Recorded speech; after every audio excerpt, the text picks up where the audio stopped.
I'm giving her a little gift. It's got a hummingbird on it, and the hummingbird's the only bird in the world that can fly backwards. So I felt it fitting that it'd be a gift for Greta. She's both beautiful and unique.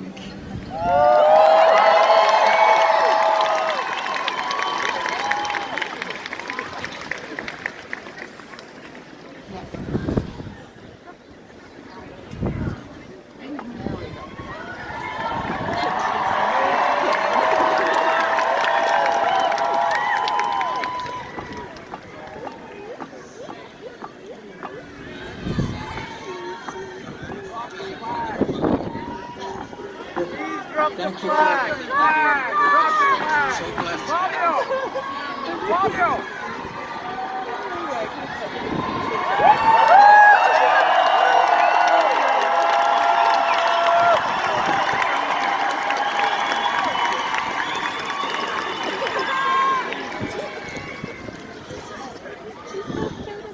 Thank you all so much for coming here today.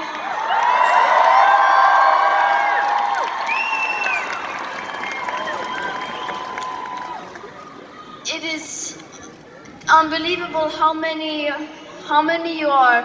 Police say about 15,000, and so it is an honor for me to be here with you today. Thank you.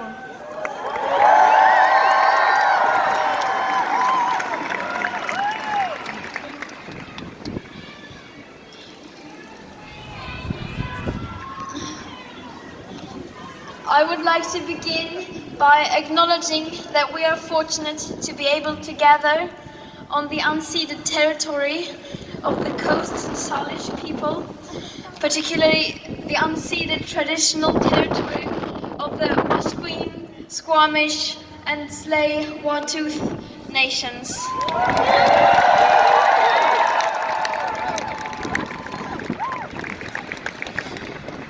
And we, of course, today stand in solidarity with the young plaintiffs, with the brave young plaintiffs who are suing the Canadian government today.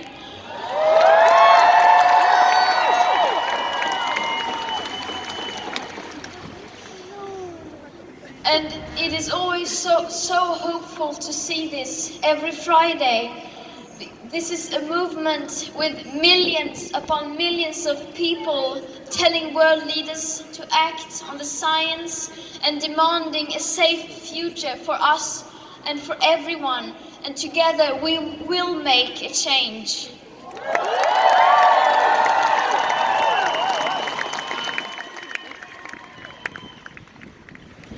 And I'm honored to stand next to Seven Collis Suzuki, who addressed world leaders during the first COP in Rio de Janeiro, 1992.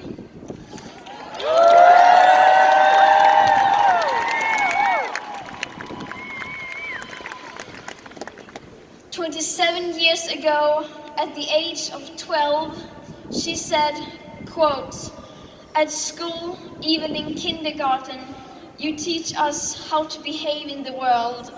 You teach us not to fight with others, to work things out, to respect others, to clean up our mess, not to hurt other creatures, to share, to not be greedy. Then why do you go out and do the things you tell us not to do?"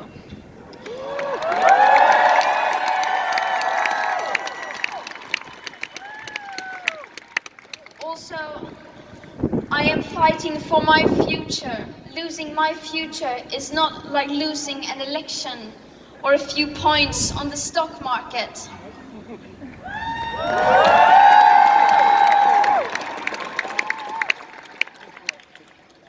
Seven told the world everything the world needed to know 27 years ago.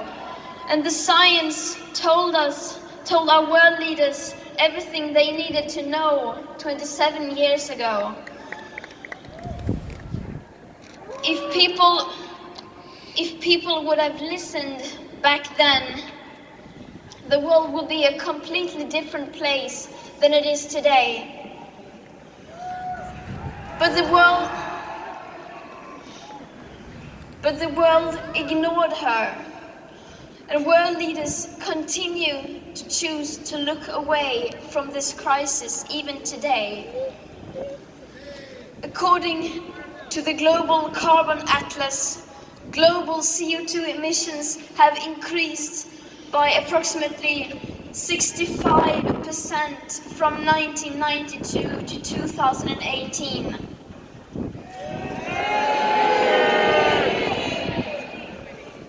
Around 50% of all CO2 emitted since 1751 have been emitted since 1992.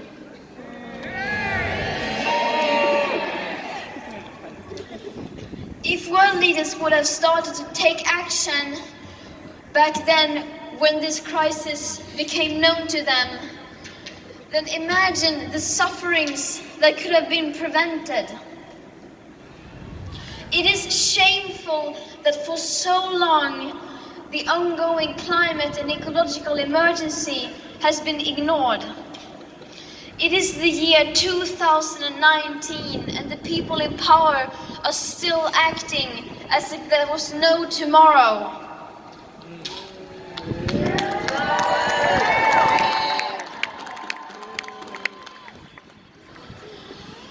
And we young people are telling them to stop doing that, to stop ignoring the consequences of their actions and inactions, to stop leaving their mess for someone else to clean up, because we do not want to do it for them.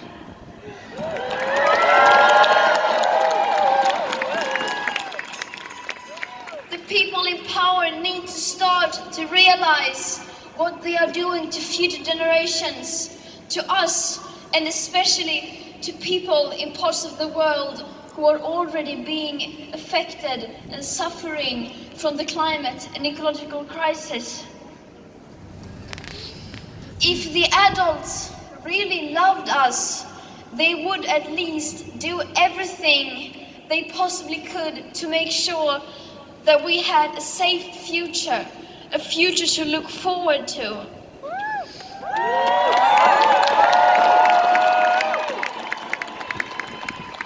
But they are not doing that. As it is now, it feels like they are doing the exact opposite. That they are desperately trying to change the subject every time the climate crisis comes up. That they are trying so hard to delay the actions required from preventing this crisis from getting worse. Because they are so afraid of being unpopular and to make uncomfortable decisions. It is like they are selling our future for their comfort and profit.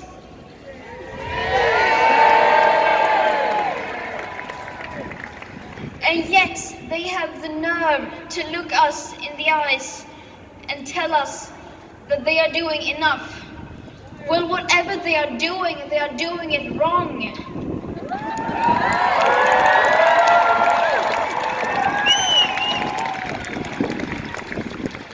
We are starting to see through their lies, and we will hold them accountable for their actions.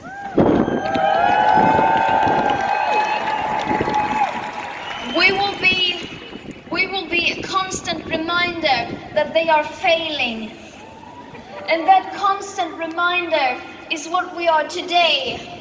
And every Friday, every single day that goes by without sufficient action being taken, and when the science is being ignored.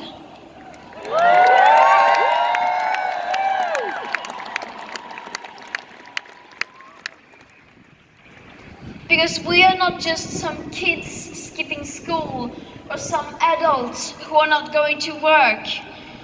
We are a wave of change, and together we are unstoppable.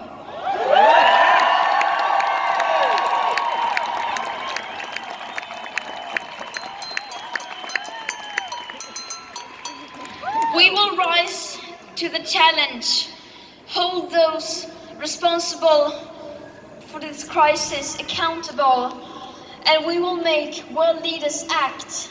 We can and we will.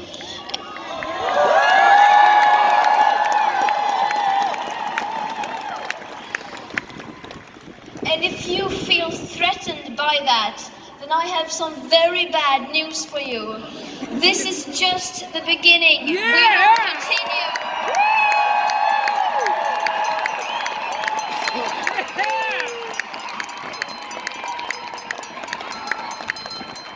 Because change is coming, whether you like it or not. Thank you.